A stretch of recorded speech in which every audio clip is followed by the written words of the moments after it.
Welcome to the second series in the Wallace Foundation's Principal Pipeline podcast.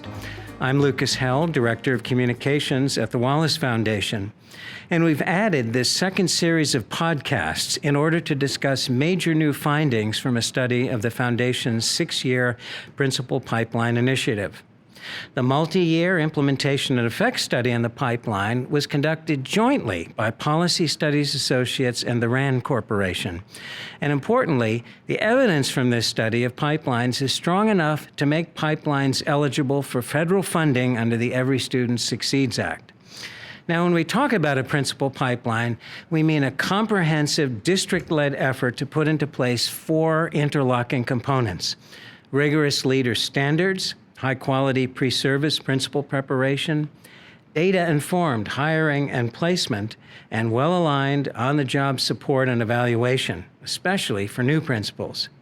Those 4 components can also be accompanied by system supports to help make pipelines work, and those include leader tracking systems and new roles for principal supervisors.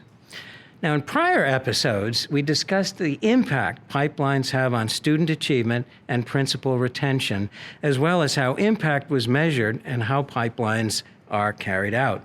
So our topic today is student achievement benefits from principal pipelines, and I want to extend a very warm welcome to my 3 guests.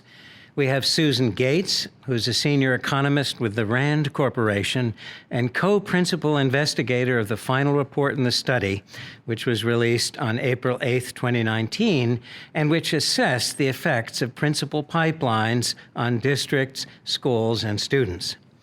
I'm also joined by Linda Chen, Chief Academic Officer for the New York City Public School System, which was one of 6 districts that participated in the Principal Pipeline Initiative, and by Wanda Luz Vazquez, Principal of El Puente Academy, a high school in New York City, and Wanda is also a coach for new principals. So thank you very much to the 3 of you for taking the time to talk with us today. And let's start with you, Susan. So, can you walk us through some quick headlines from the report, Principal Pipelines? Sure, Lucas. Happy to do so.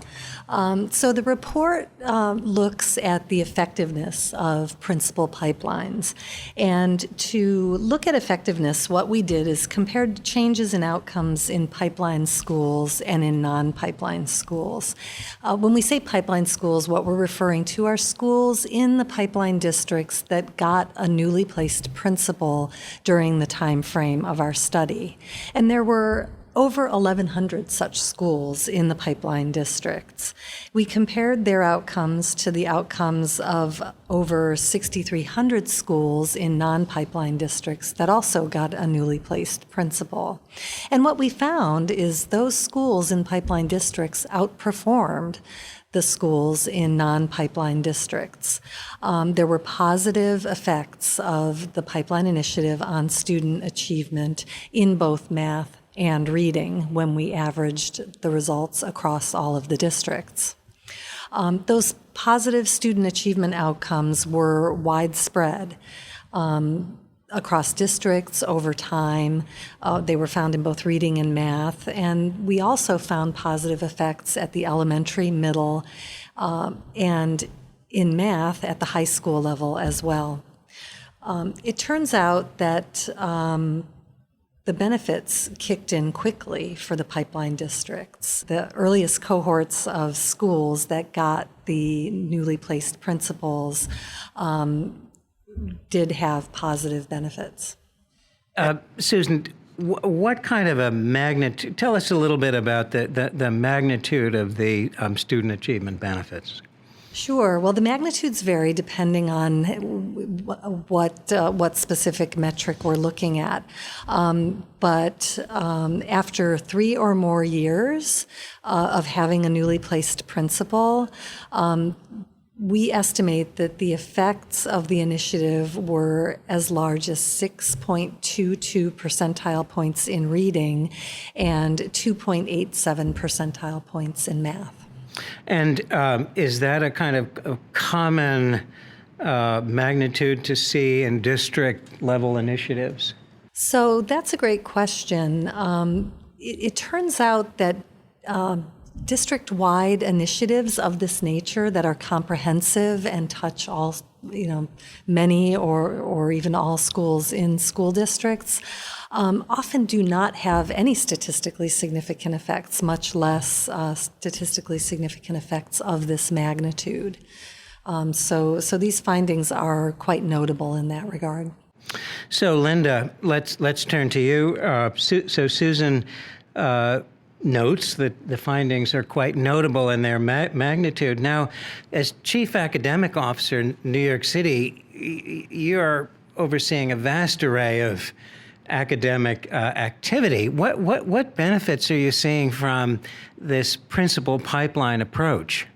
Sure. So what's exciting about the research, and thank you for giving us an overview of that, is it confirms what many of us as practitioners already know, is that a great principle really impacts the outcomes of students. So in terms of the work for our pipeline, I think what's central to this is mentoring. And that has been a significant value added for us, especially in a district or a system size of 1.1 million students across 1,800 schools. We're grateful for the role that mentoring plays, and we offer mentors to our aspiring principals as they're going through the program, as well as within the first 2 years. And we've seen that really leads to being able to support a principal in newly appointed in their first years. That can often be a lonely job. And then it really is someone who is there to support you in your day-to-day work. So was mentoring kind of across the country? Mentoring was not the norm. Was it a little more sink or swim? I think that in years past, certainly in the system, there has been that sink or swim feeling. And what we've done is really intentionally match mentors. We also have training for mentors so that they are best positioned. We also go through a pretty rigorous process to select mentors. So they are successful leaders in their own right and also have the characteristics to be able to support others. Got it. Which makes me want to just take one little step back before we talk about leader standards, which is you began by saying, Linda, that most folks in the district kind of knew that principals had or felt that principals had an effect on student achievement.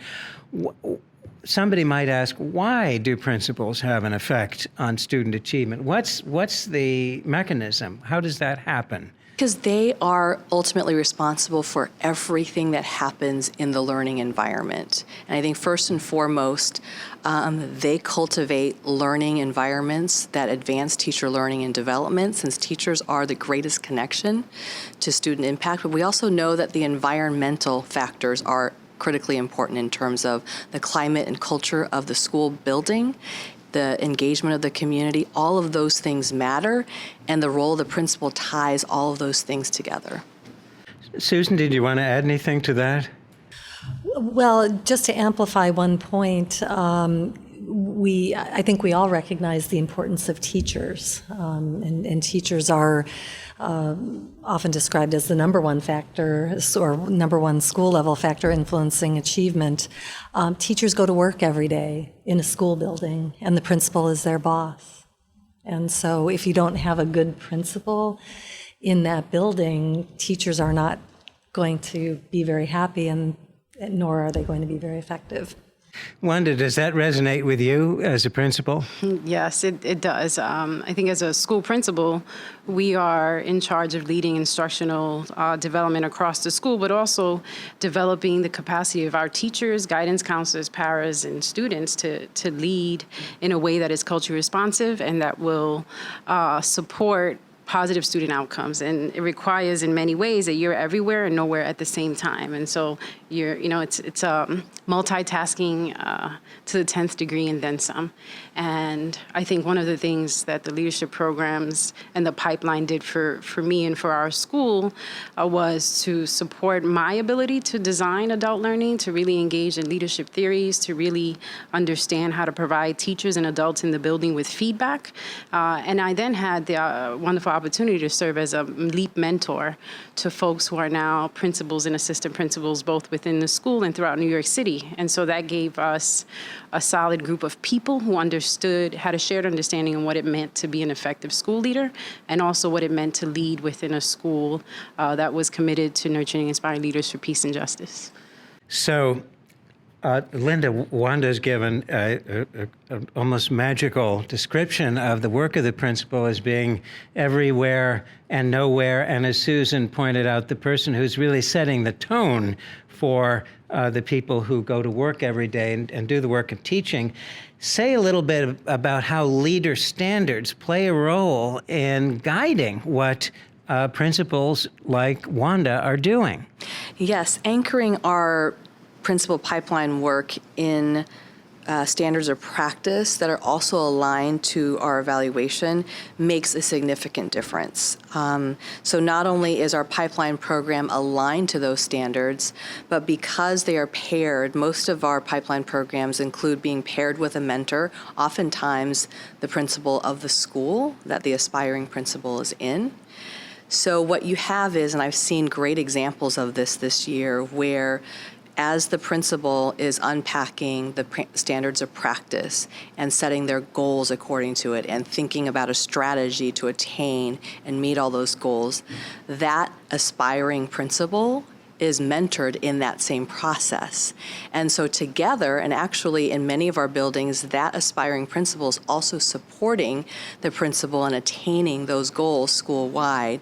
So you have the best of mentorship, which is actually not just a one-way relationship, but both are learning together. Really interesting. So aspirants and current are learning together. Wanda, I know you wanted to comment on that. So go ahead, please. I guess I'm just nodding my head in complete and total agreement that I think as a teacher, we learn that when we teach something is when we really learn it. As a mentor, in the process of mentoring, we're learning, and there's a reciprocal relationship that's happening for the person who's being mentored and the person who's mentoring. So what we've heard about is really the importance of that first couple of years that a principal is in a building mentoring. We've heard that as a kind of dialectical relationship between the mentor and the mentee. Wanda, let's turn the clock back a little bit to preparation and tell us, because you came through the pipeline, tell us a little bit about what that preparation was like. So the preparation, I went through a New York City Leadership Academy. The preparation was really intense, and the program did a really incredible job of creating the conditions that were very similar to the principalship in their sense of urgency, the challenges, and a sense of ambiguity that lied before us. And I think in preparing us, it taught us a great deal around working with and collaborating with other leaders to implement initiatives and programs around instruction or school restorative justice measures that were school-wide. And so in many ways, it pulled us out of the classroom and into a school setting. I really walked away learning a great deal also about what was important, and it was timely. So that was the year of the Common Core. It was the year where everything was shifting with advance, and that gave me a really firm grounding, and it was a place to step forward knowing what was immediately, what we were being immediately held accountable for. I then had to figure out how to implement it in our school's community and in alignment with our mission and vision. And so that required a little reflection and creative thinking to make sure that we were in alignment with city and state compliance measures, but also in what our school has always coined the measures of the heart, compliance measures of the heart for our young people. So it sounds like your pre-service preparation really gave you a set of concepts that allowed you to think creatively, diagnostically about what was needed in the school to help it achieve its potential. So let me turn now to Susan. One of the really surprising findings, to us at least, was that high schools saw student achievement benefits in math. How unusual was it, and would you tie it to the points that Linda and Wanda have made about the mentoring for novice principals and the acquisition of kind of thoughtful set of analytic tools? Well, first of all, it is quite surprising to find effects of an initiative at the high school level. As a researcher, I was surprised to see that for the pipeline initiative. I think all the points that have been mentioned already are good ones and important ones. But with regard to the pipeline initiative, an important thing to keep in mind is that the pipeline initiative was really focused on getting districts to think strategically about how they not only prepare, but also select and place and support principals. So while certainly at the high school level, I would expect that better support would lead to better outcomes. Through our conversations with districts, it also became quite clear that districts began to think differently about how they were selecting and placing people for high school openings.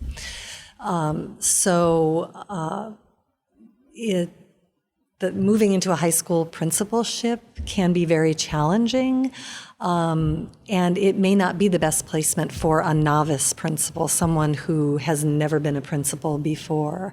And so some of what we're seeing with regard to the effect of the pipeline initiative could be that districts were less likely to put brand new people in place in those instances. Linda, does that resonate with you?